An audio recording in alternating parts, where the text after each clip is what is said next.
السلام علیکم ورحمۃ اللہ۔ جون 2025 کی ابتدا ہو چکی ہے۔ بحریہ ٹاؤن ملک ریاض کے حوالے سے کچھ معاملات ہیں جو میں بتانا چاہتا ہوں۔ اس مہینے میں کچھ معاملات میں اور پیچیدگی آ سکتی ہے بحریہ کے بارے میں، اور پراپرٹی میں مزید ان کی ویلیو میں خرابی آ سکتی ہے۔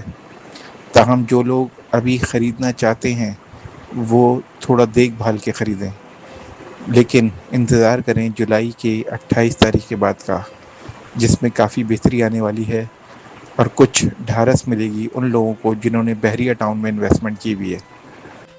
بحریہ ٹاؤن کے انتظامی لحاظ سے بھی کچھ معاملات ہیں جو آنے والے ہیں، خصوصاً 15 جولائی کے بعد سے، 15 جولائی 2025 کے بعد سے۔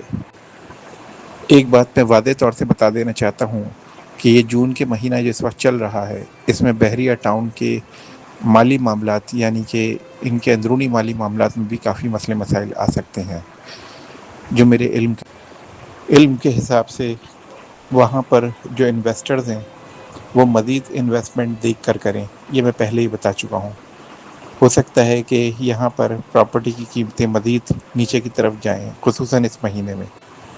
باقی انشاءاللہ میں جولائی کے مہینے میں ایک ویڈیو اپلوڈ کروں گا جس میں بحریہ ٹاؤن کے متعلق کچھ اہم باتیں ہیں اور کچھ نئے معاملات ہیں جو بحریہ ٹاؤن کے لیے اچھے ثابت ہو سکتے ہیں، اس کے بارے میں بیان کروں گا۔